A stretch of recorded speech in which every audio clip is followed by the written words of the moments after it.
Hello, and welcome to a new episode of Ask Nerdy, a Nerdy Book Club podcast. My name is Colby Sharp.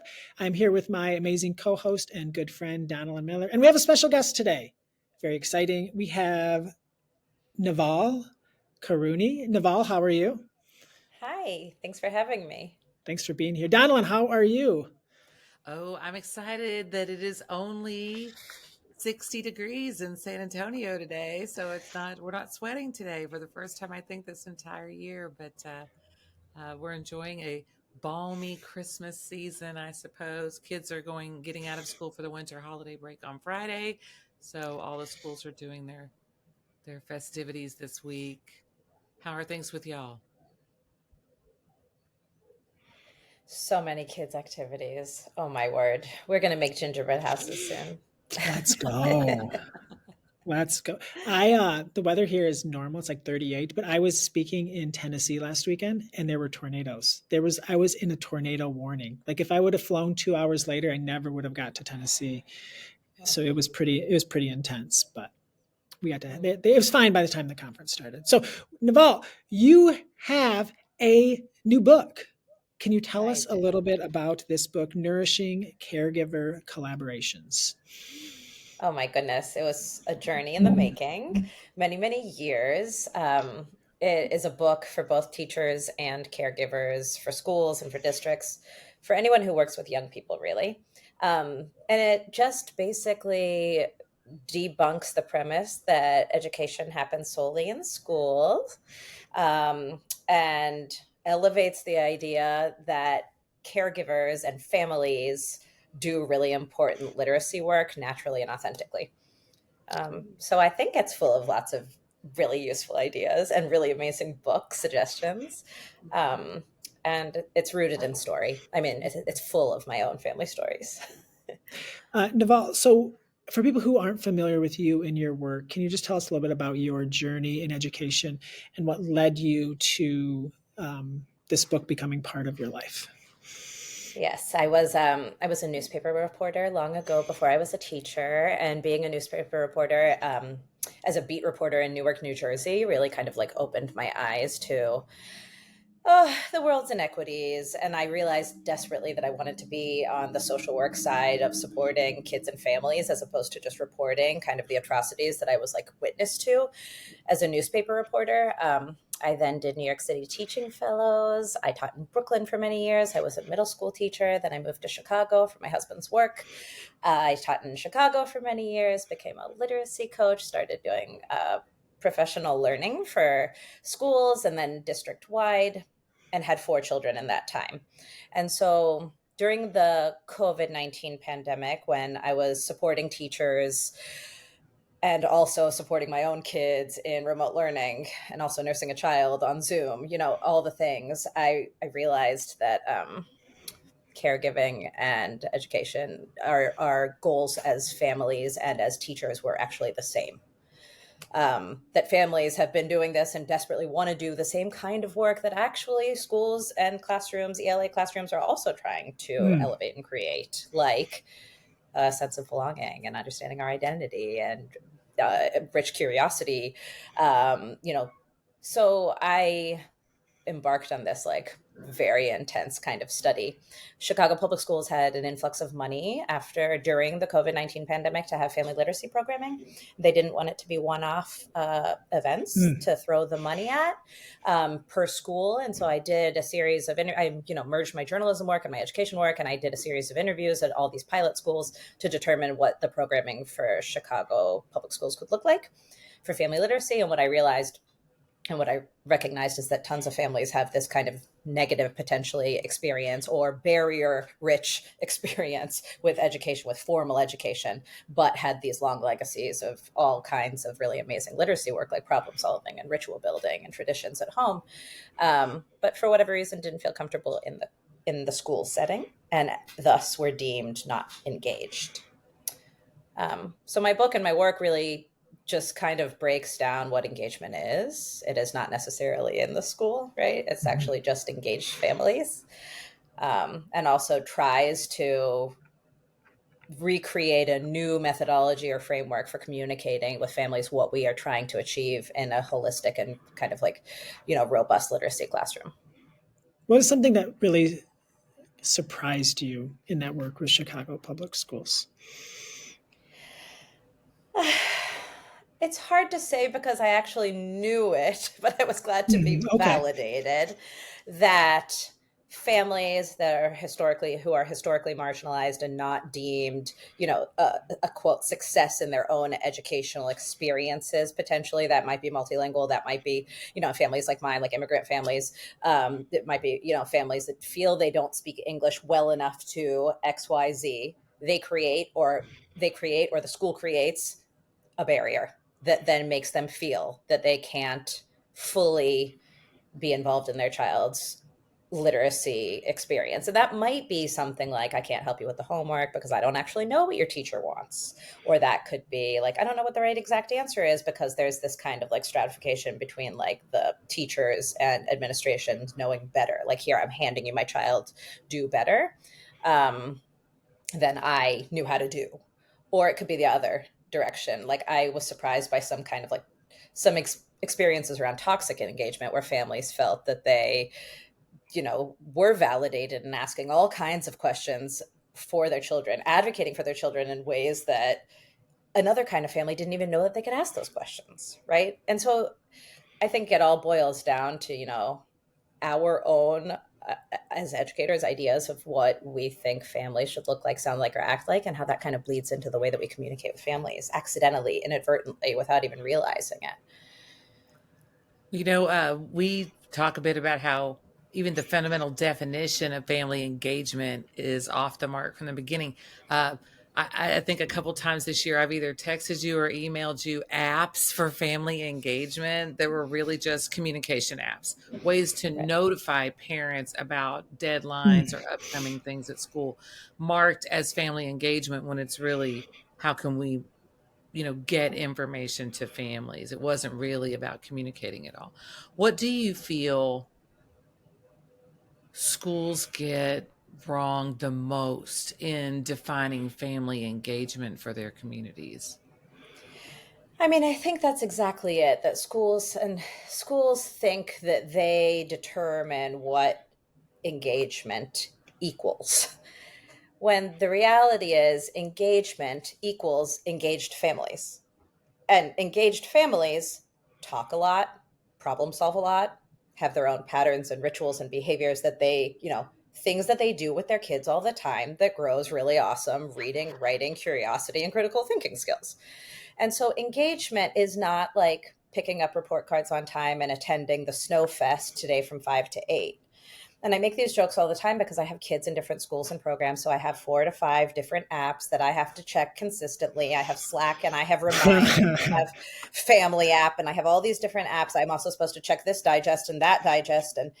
And I am deemed maybe not engaged as a parent because I speak nationally on family engagement, because I actually like can't keep up with it without an assistant. Like, and I don't have an assistant. And so I think if we as teachers and as like school administrators and leaders redefine engagement to just be that we want to ramp up talk, ramp up questions, ramp up curiosity, ramp up verbal, like just talking skills, maybe even organizing our thinking across our fingers, maybe even co-creating something and brainstorming family stories, right? So like these kinds of things then exalts the work that we're doing and elevates what we're doing and trying to achieve in the classroom. And also families are already doing it, maybe just with a little more intentionality. There's more of like a symbiotic collective care framework, if you will. Does that make sense? I don't know. I Go ahead, Colby. I think I think one of the things that strikes me about your book, and it's one of the things I've come to realize I'm very sensitive to as a person who does professional learning, as a student, but also as someone who leads it sometimes. The way that you talk about families and kids with such respect comes through. And I don't just mean in a deferential way, but I mean in a regard.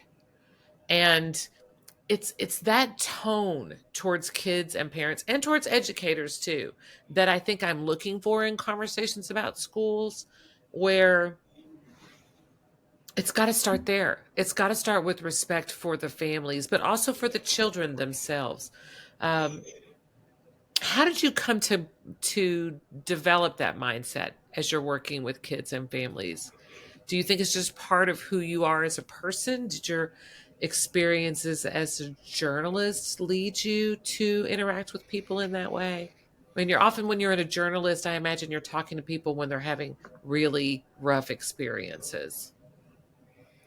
I mean, like, you make me cry, Donalyn, just because I do have just a really high regard for every kind of family, specifically because I believe that everybody's fighting their own secret battles.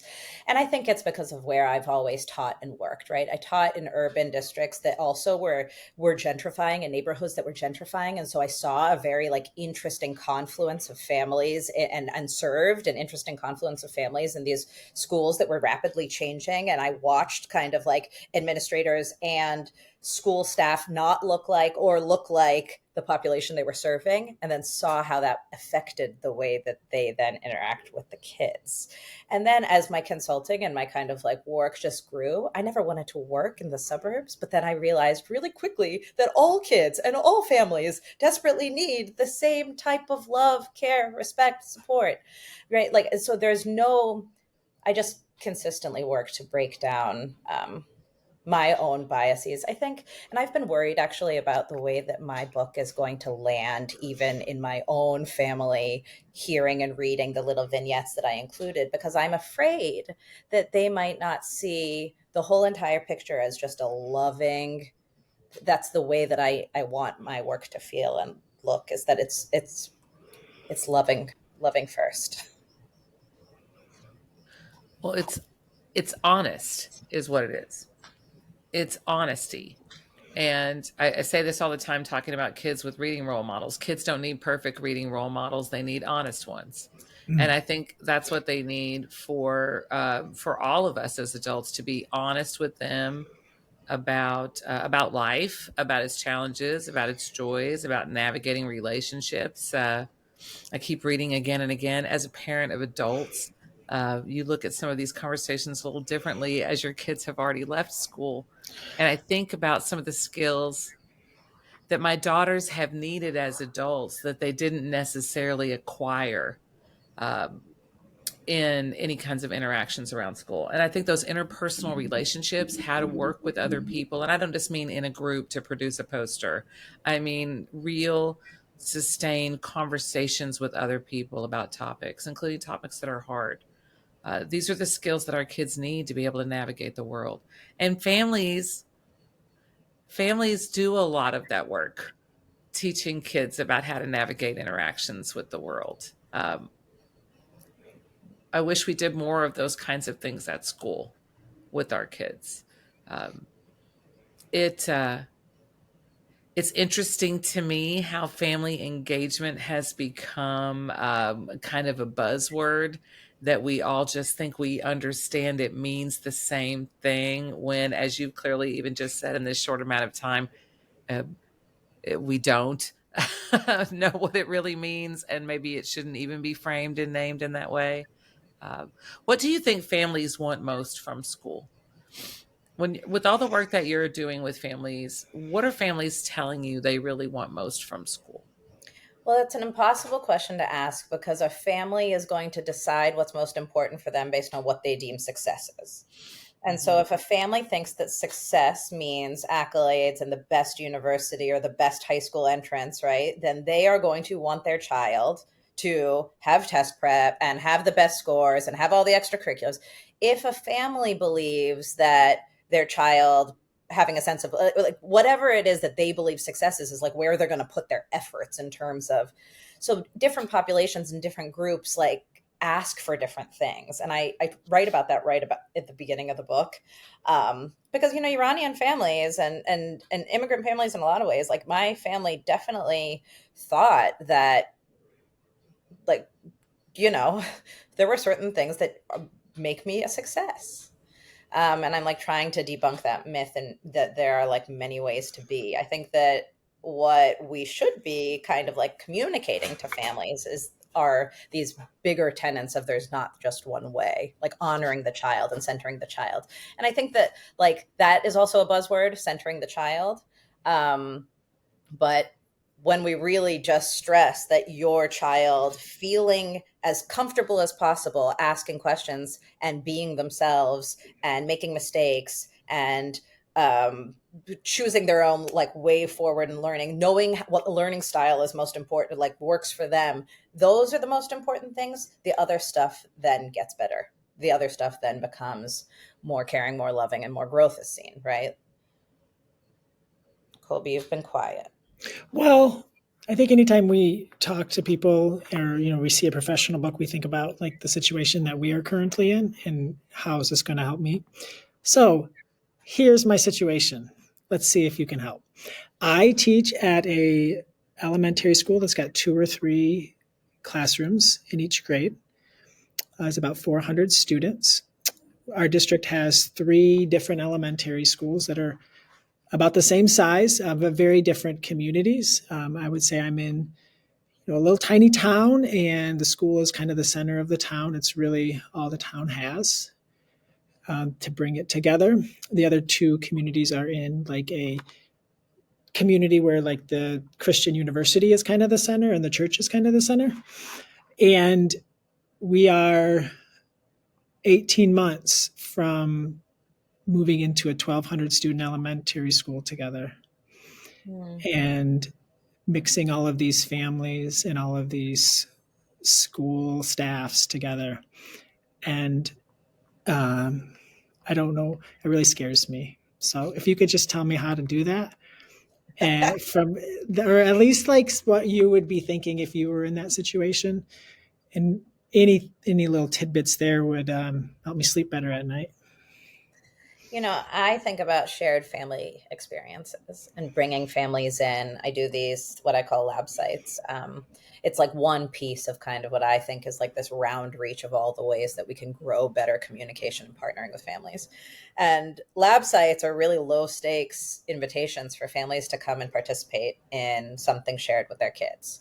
And so that might be that they come when you're doing a read aloud and they watch and see the turning and talking, and then they walk away with examples of the stems that they could use to turn and talk at home when they are pausing a video or a movie together, or if they like read something together, but it doesn't only have to be text. That could be something like co-creating, collaboratively making a map, a neighborhood map, and brainstorming with their families all the moments that happened there, Mm. all the things that they remember, and like the power of a shared pen. So they're all like really putting their hands on a collaborative piece of paper.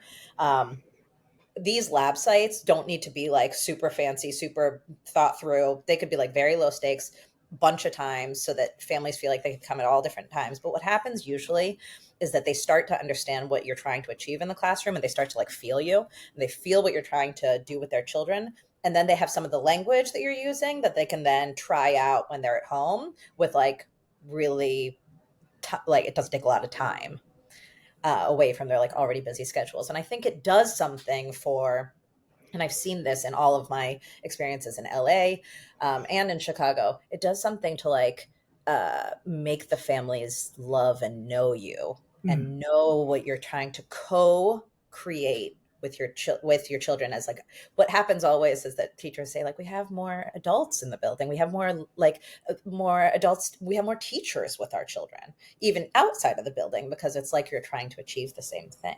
And so in a situation where I was like, trying to merge, I would do like as many invitations as possible.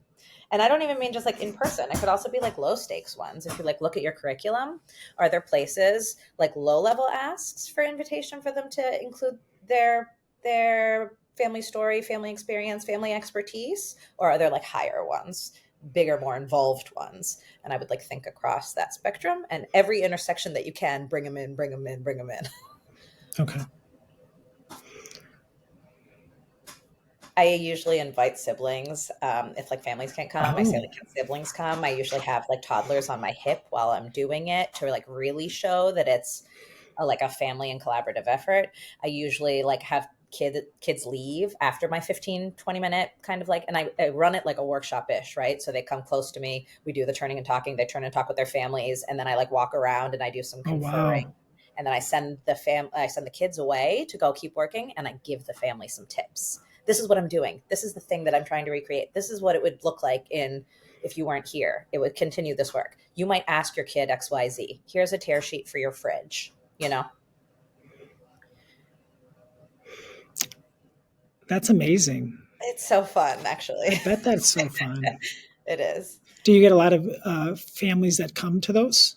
So I have families that won't miss it. They will take Yeah. multiple buses, and these are families who typically don't come to report card pickup and Mhm. typically don't come. So you do a little bit of surveying about times that work. It might be after drop off, it might be right before pickup, it might be during, Mhm. right, you might run it 3 times. You also have to have a little convo with your kids depending on the grade level of like, don't feel bad if there's not a family there. Another family member can be there with you. You might grab a sibling that's in a grade level above or a grade level down to just be part of if your family can't come, right? There's a little bit of that. Like some kids would feel bad if their family like consistently doesn't show up for that, for example, but then they start sharing grown-ups, you know.